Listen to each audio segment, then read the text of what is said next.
첫째, 노자는 말했다. 공을 세운 후에는 몸을 물리는 게 하늘의 도이다. 흔히 인생을 마라톤에 비유하지만 나에게 인생은 장애물 넘기 경주라 표현하는 게 더 적합할 것 같다. 그만큼 장애물이 많았다. 건강, 직장생활, 인간관계 뭐 하나 쉬운 게 없었다.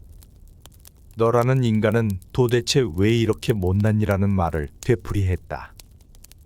특히 견디기 힘들었던 때는 일이 잘 풀리는가 싶다가 막판에 변수가 생겨 넘어진 경우다. 그땐 자책의 강도도 커지고 오래갔다. 그러나 인생이 다 그렇다. 잘할 때도 있고 못할 때도 있다. 사람이란 누구나 다 그렇다. 나를 용서하고 격려하자. 그리고 그 힘으로 남은 인생을 더 값지게 살자. 나는 그렇게 다짐하면서 스스로를 책망하는 마음을 내려놓기로 했다. 나이 50, 이제 돌아보니 그만하면 잘 살았다. 둘째, 노자는 말했다. 천리길도 한 걸음부터 시작된다. 인생 전반부를 마무리하고 후반부에 접어들면 이젠 인생의 속도가 아닌 방향을 신경 써야 한다. 50부터는 방향을 조절하며 나만의 인생을 새롭게 만들어가는 새 삶이다. 우리가 걷는 길이 노자가 말하는 도가 되게 하려면 급한 마음부터 내려놓아야 한다. 급하게 걸으면 길은 단순한 도로에 지나지 않는다. 급한 마음을 내려놓고 천천히 걸을 때 길은 비로소 도가 된다. 인생의 반환점을 돌았다고 급히 서두를 필요는 없다. 살아온 날만큼의 시간이 앞에 놓여 있으니 충분한 여유가 있다. 인생 후반전의 속도는 KTX보다 무궁화호가 더 적합하고 좋다. 느긋하게 감상하며 여행하는 시간을 가져야 한다. 책의 저자인 나는 1960년대생이다. 대한민국이 최빈국에 속하던 시절, 허기를 면하고 가난을 탈출하는 게 삶의 최우선적인 과제였던 그 시절에 태어났다.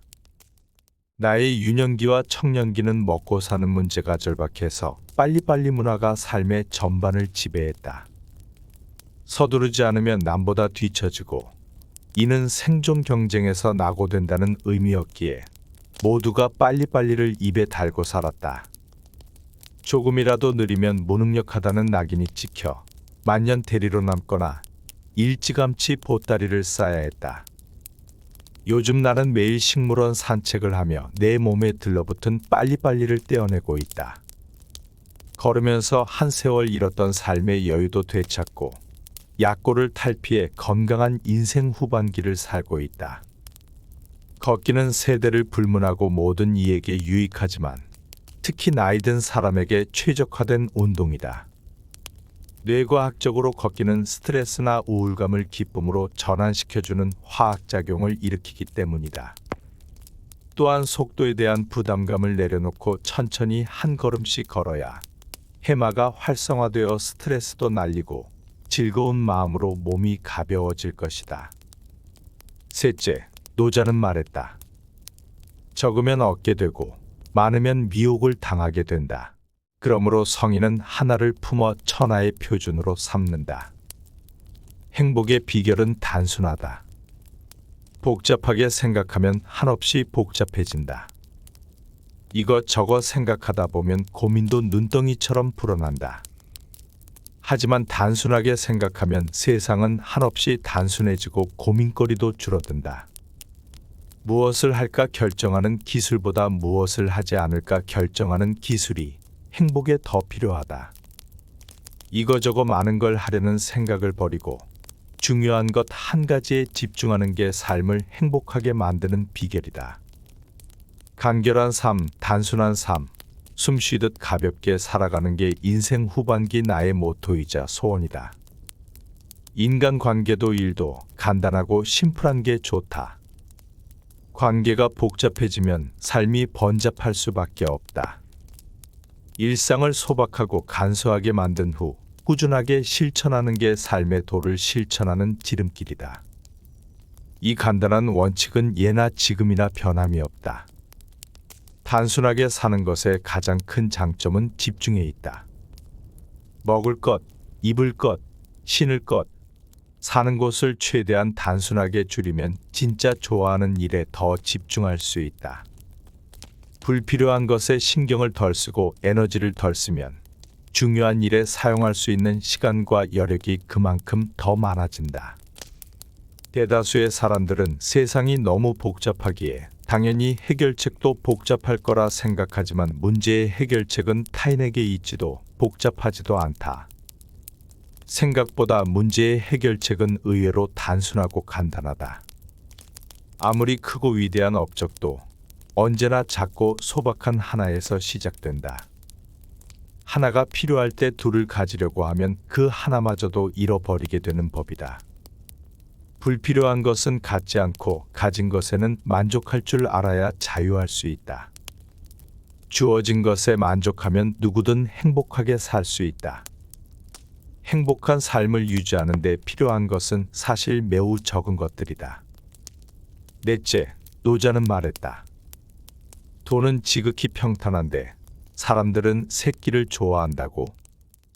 나이 들수록 각자 자신의 방식대로, 원칙대로 정도를 지키면서 부끄럽지 않게 살아야 한다. 그 길이 걷기도 편하고 탈도 없다. 나는 선이 굵은 사람을 좋아한다.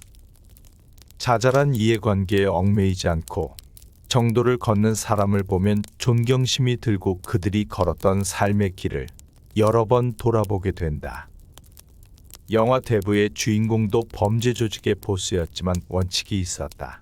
돈보다 의리를 더 소중한 가치로 여겼고 술수보다 정직한 방법으로 일을 처리했다. 다른 조직의 보스가 큰 수익금을 보장하는 조건으로 마약 사업을 제안했을 때에도 주인공은 이를 거절했다.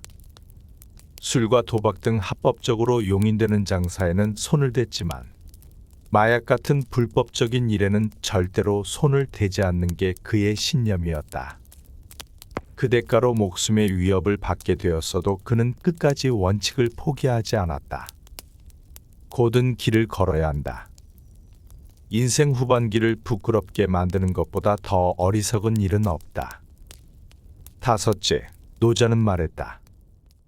대장부는 두터움에 머물고 얄팍한 데 거하지 않으며 저것을 버리고 이것을 취한다. 식물원은 철마다 얼굴이 바뀐다. 4월이면 산수유와 매화가 채지기도 전에 목련이 탐스럽게 피어나고 벚꽃이 내 마음을 부풀린다. 5월이 되면 피어있던 꽃들이 자신의 임무를 마치고 대지의 품으로 돌아갈 때쯤 진달래와 영산홍, 철쭉이 식물원을 울긋불긋하게 물들인다.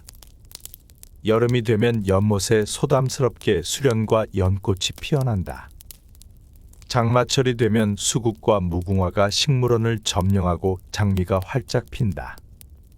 무궁화는 100일간 제법 오래 피어 있는데 자세히 보면 이 또한 하루 피어 있다가 다음 날이면 또 다른 꽃이 밀고 올라와서 새롭게 피어난 것이다.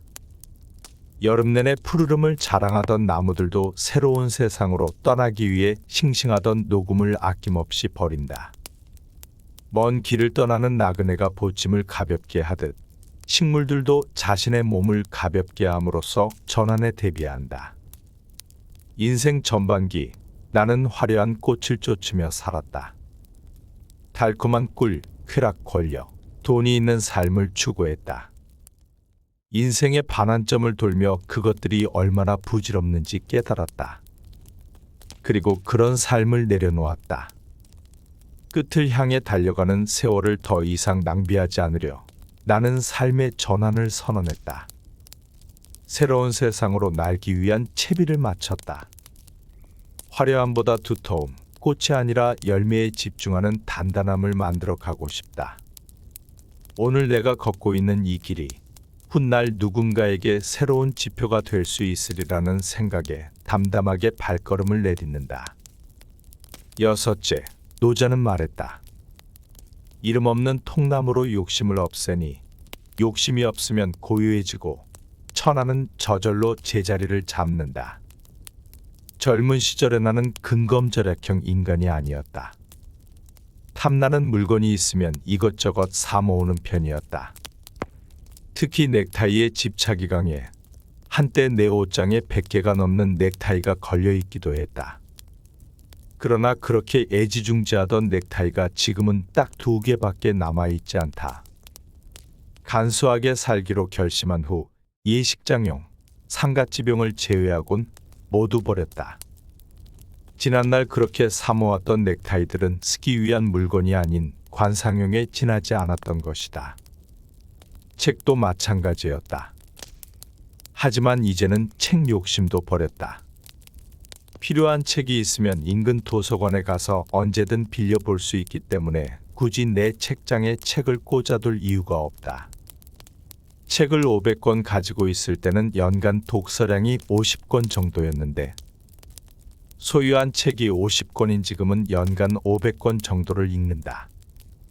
그 외에도 신발, 기념패, 각종 서류, 명함도 다 정리했다. 물건에 얽힌 추억들 가운데 좋은 건 마음에 남기고 나쁜 건 내다 버린다는 걸 원칙으로 삼았는데 이 원칙 하나만은 버리지 않을 것이다. 7째, 노자는 말했다. 유와 무는 서로를 생성시키며 어려움과 쉬움을 서로 이뤄준다. 나는 이남 이녀 중 장남으로 태어났다. 위로 누님이 2분 계시고 밑으로 남동생이 1명 있다.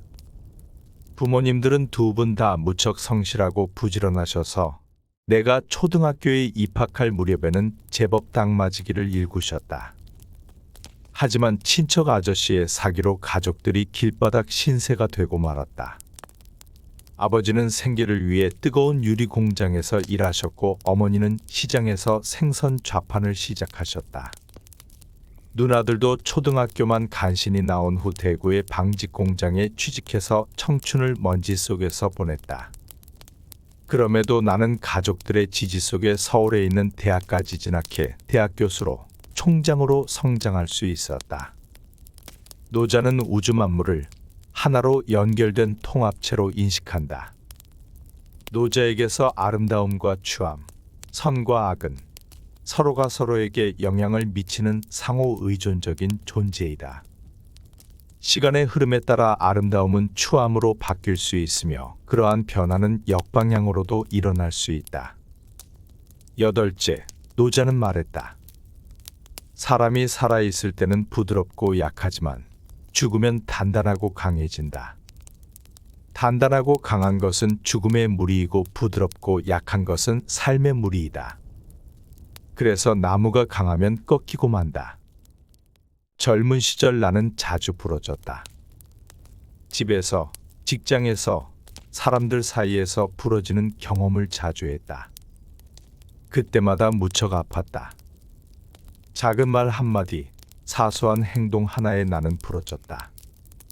남들은 잘도 툭툭 털고 일어나는데 나는 그러질 못했다. 지금도 여전히 나는 부러진다. 돌아보면 자업자득이었다. 부드럽지 못하기 때문에 부러졌고 마음의 탄력성이 부족했기 때문에 상처를 잘 극복하지 못했다. 하지만 그 상처가 예전처럼 오래 가진 않는다. 어지간한 일을 겪어도 툭툭 털고 일어난다. 나이와 함께 삶의 지혜가 생기니 이젠 스스로를 위로하는 법도 알게 됐다. 강풍에 부러지는 버드나무보다 흔들려도 꺾이지 않는 갈대처럼 살자.